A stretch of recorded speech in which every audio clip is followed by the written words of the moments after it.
staying truly informed in the fast-moving world of tech, it can feel like a constant uphill battle, It right? certainly can. There's just so much happening. Exactly. That's why we're diving deep today into something I think is, well, particularly interesting. Oh, yeah. What's that? It's the subtle but pretty significant impact of AI coding assistants on how software APIs are developing, especially in Ruby. Ah, okay. Yeah, I've seen some discussion around this. We're looking at that DV community article, right?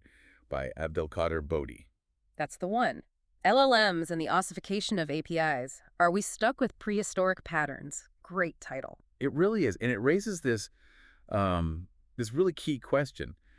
How these AI tools, which are, let's face it, incredibly useful, Oh, absolutely. Game changers in a lot of ways. but how they might be unintentionally sort of guiding API design in ways we didn't expect. Right. So our mission, you could say, for this deep dive is to really unpack this idea of ossification. Like things getting stuck, Yay. rigid. Precisely. This sort of hardening of API patterns Mm, and how using tools like, GitHub Copilot, ChatGPT every day. which tons of people are doing. While it definitely speeds up coding, it could actually be making it harder to explore new ways of building things, even if those new ways might actually be, well, better. Hmm. It's an interesting tension. So think about it. Have you ever been coding and, you get that little suggestion from the AI and it just kind of steers you down a familiar path? Definitely. That little gray text pops up, Oh. and sometimes it's just easier to hit the tab. That's exactly the kind of influence we want to dig into today. It's fascinating, isn't it? This interplay between the AI, Yeah. our own habits as coders, and, well, the actual structure of the software we build. Okay, so let's really get into it. These AI pair programmers, Copilot, ChatGPT, they've become, well, pretty much standard in the Ruby development toolkit now, haven't they? Oh, absolutely. They feel ubiquitous. And their power comes from being trained on just massive amounts of open source Ruby code. So they've seen it all, basically. Pretty much. They're incredibly good at recognizing and then reproducing the common patterns. Think about standard Rails conventions, how popular gems structure their APIs, even like style guide preferences. Okay.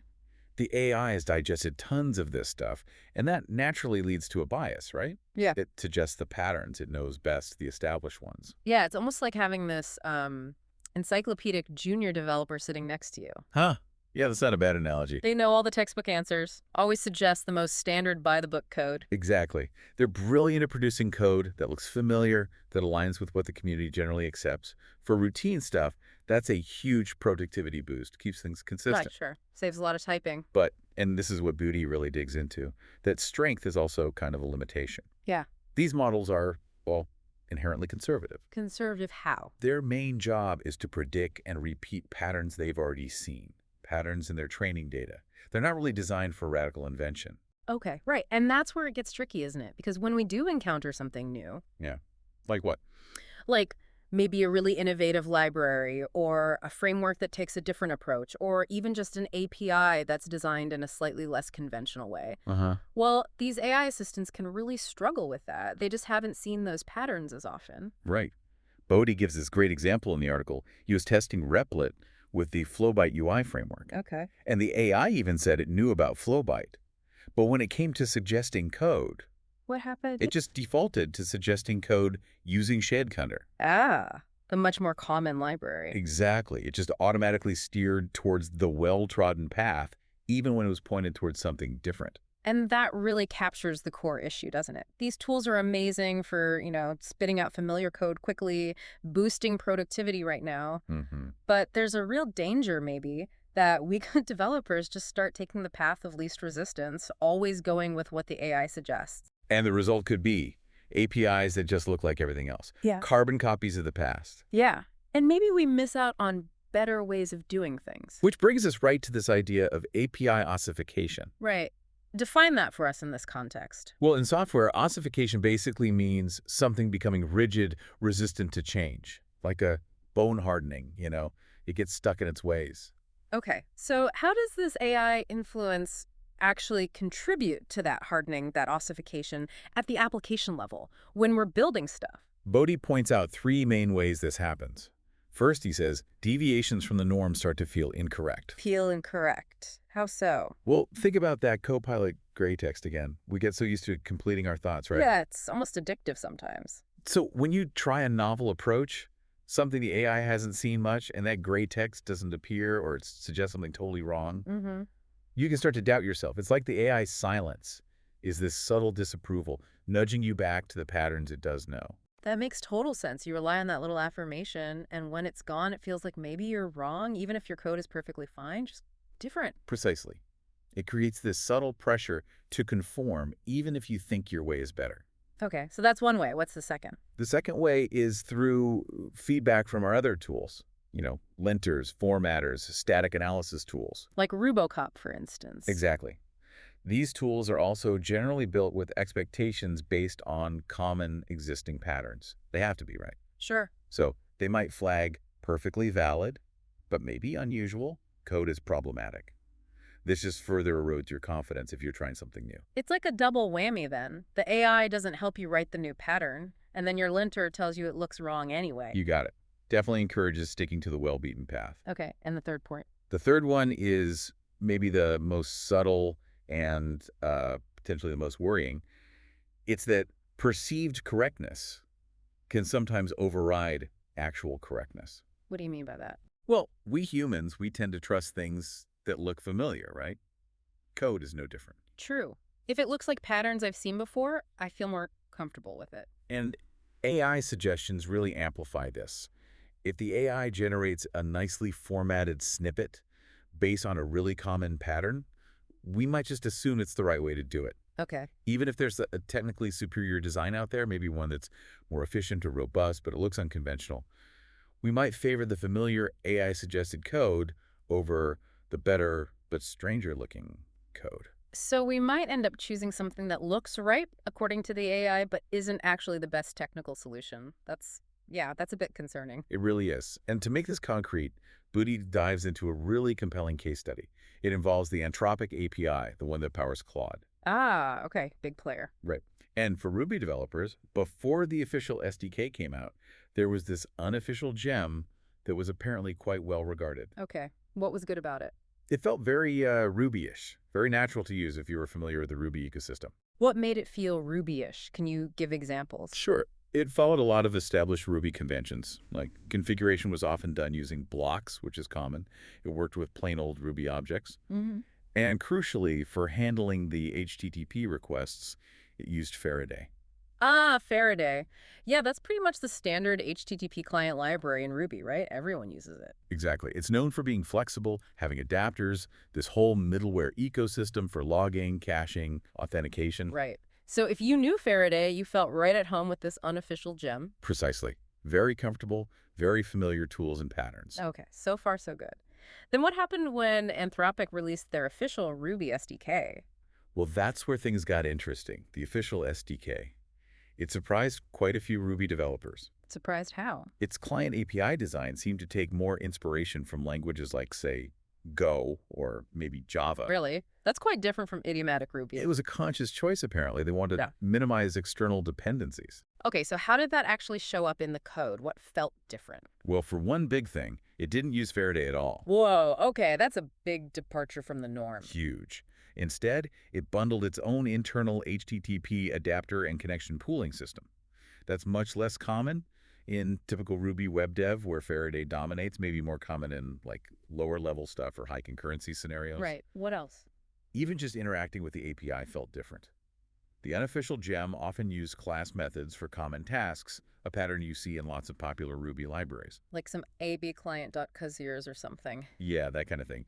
The official SDK, on the other hand, often required you to instantiate a client object first, like client anthropic.client.new, client.messages.create. Okay, more object-oriented, less static feeling. And they also introduced type checking using sorbet. Which is also not universally adopted in the Ruby world, though it's growing. Correct. So while there might have been solid technical reasons behind these choices, maybe better performance, maybe more control, long-term reliability, Sure, there usually are reasons. it definitely rubbed against the grain of established Ruby conventions. And this is where the friction comes in, especially with AI involved. Exactly. This is where it connects back. Think about a developer starting with the official SDK. Their muscle memory, maybe from the unofficial gem or other Ruby API clients, Mm. might lead them to instinctively type code following those older, more familiar patterns. And what does the AI do? It probably suggests completions based on those old patterns it's seen everywhere. Bingo. Completions that just won't work with the new SDK structure. So your muscle memory kicks in, the AI reinforces that muscle memory, and you end up writing code that's just wrong for the new library. Ouch! Yeah. And it gets worse because the official SDK didn't use Faraday. Right. It wouldn't just automatically plug into all that Faraday middleware developers rely on for, say, logging requests or adding custom auth headers or metrics. All that stuff you get almost for free with Faraday. Exactly. And the AI, which has seen countless examples of Faraday middleware usage, probably wouldn't have a clue how to help you achieve the same thing with Anthropic's custom internal HTTP client. So developers are stuck. They're learning a less familiar API design, and their usual tools and AI helpers aren't really helping them navigate it. It leads to this cognitive dissonance that Bodhi talks about. Cognitive dissonance. Yeah, the API just doesn't feel right to Ruby developers used to more idiomatic approaches. It feels foreign. Hmm. They might even start wondering if they're using it wrong just because it's so different from what feels normal and what the AI is suggesting. So the end result could be? Well, developers might hesitate to adopt the official SDK. Maybe they stick with the older, unofficial gem even if it's not supported. Or maybe they even write their own wrapper around the new SDK just to make it feel more like standard Ruby again. Wow. That really shows how deep these conventions and the expectations set by AI run in our day-to-day work. We'll actually change our behavior or avoid new tech because it doesn't fit the mold. It's a powerful force. And Bodhi has another example, a more personal one, but just as insightful. Okay, what's this one? It's about a gem he actually wrote himself called Action MCP. Action MCP, what does it do? It's designed to help build prompt and response flows, like for interacting with AI models within a Rails application. Okay, sounds useful. And within this gem, he logically defined a method named render. His intent was for this method to represent the rendering of AI responses, taking the AI's output and preparing it. Seems perfectly reasonable. Render the AI response. Makes sense in that context. Totally logical within the scope of his gem. However, the moment he started using this gem inside a full Rails project with GitHub Copilot and RuboCop running. Uh-oh. I think I see where this is going. Render in Rails means something very specific, doesn't it? Exactly. In Rails controllers, render is like fundamental. It's used constantly for rendering HTML views, JSON data, XML, plain text. It's everywhere and has a very established meaning. So Copilot and RuboCop got confused. Massively. Both tools incorrectly assumed that his render method inside his gems classes was actually the standard Rails action controller, base hashtag render method. Oh boy.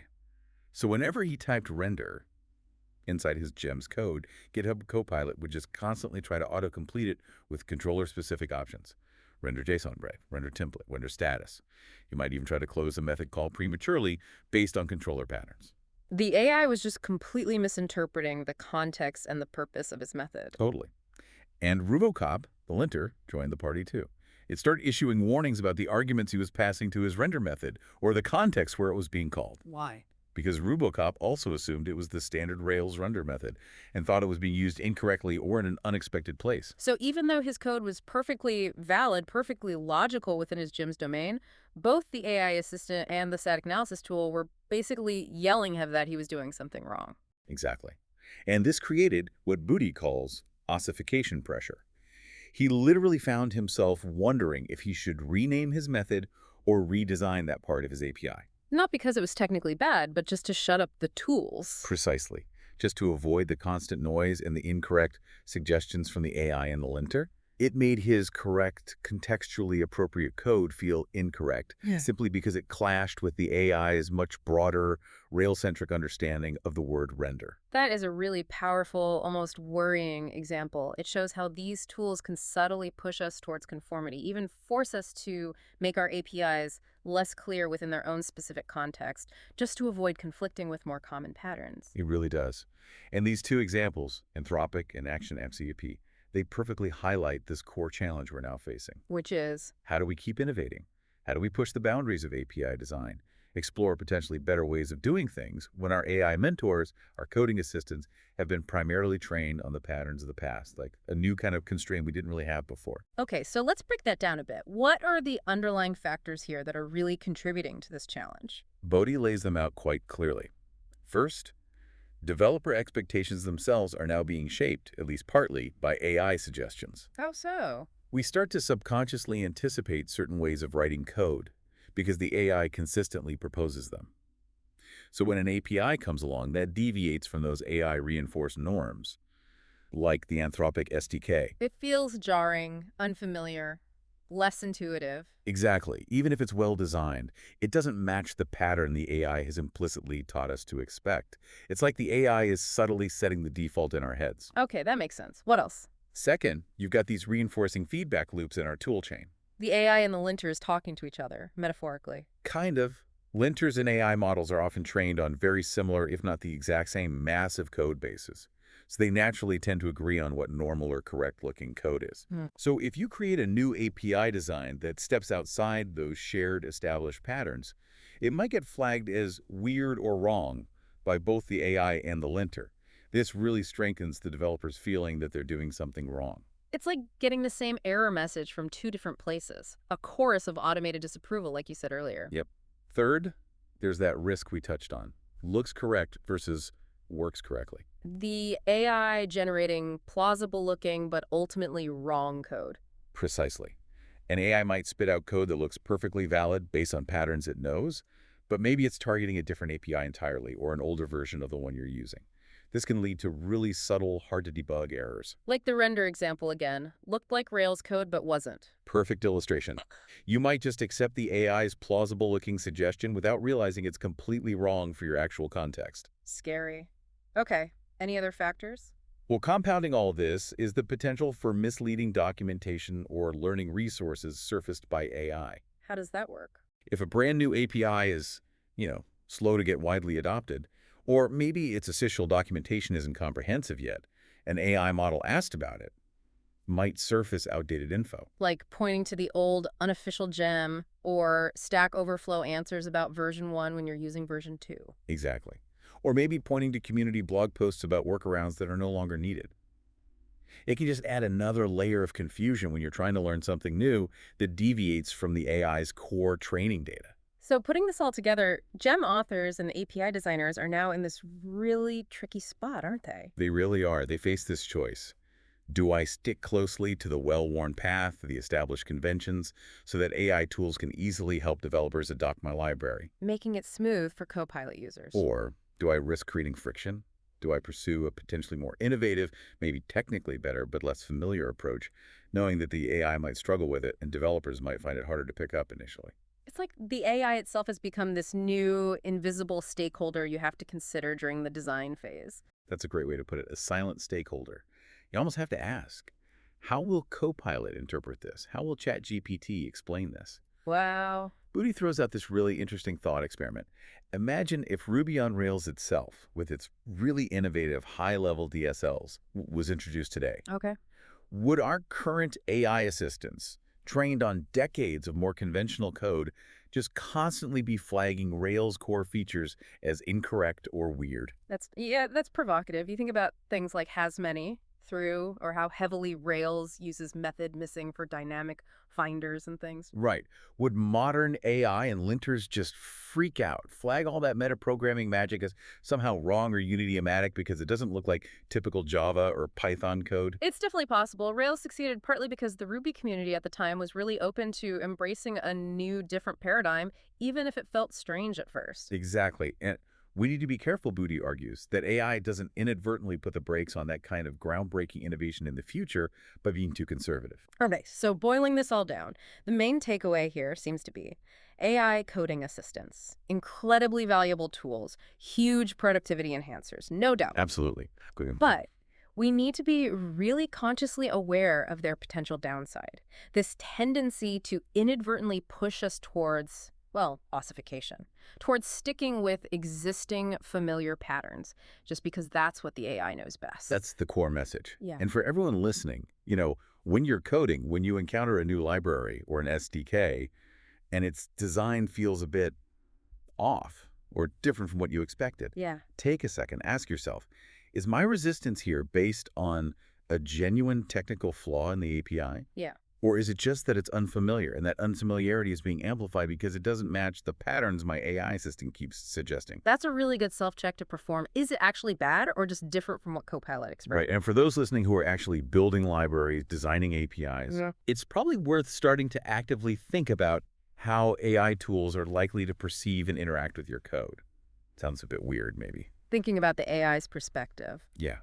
But it might become an increasingly important factor in making design decisions that lead to smooth adoption. So does this mean innovation has to stop? That we're stuck with old patterns forever? No, definitely not. Innovation doesn't need to stop, but it might just require more deliberate effort now. Effort in what way? Things like exceptionally clear and comprehensive documentation. Lots of detailed examples that can hopefully feed back into future AI training data. Ah, so you're trying to teach the AI the new patterns through examples. Kind of. And maybe even, proactively engaging with the maintainers of linters, like Rubocop, to help them understand new domain-specific languages or valid unconventional patterns so they don't wrongly flag innovative code. Interesting. So more community effort around education, Yeah. documentation, and tooling alignment might be needed to counteract this ossification trend. That seems to be the implication. Okay, so here's a final thought, something to chew on. In this world where AI is increasingly becoming the mediator between us and our code, Yeah, it often sits in the middle now. how do we make sure that the wisdom of the crowd, the patterns reflected in these huge AI training data sets, doesn't accidentally stifle the next truly groundbreaking, beneficial approach in software? That's the big question. What responsibility do we have as developers, as a community, to ensure that AI actually evolves to embrace and support innovation rather than just constantly replicating the past? It's definitely something we need to be thinking about actively as these tools become even more integrated into how we work. Food for thought indeed.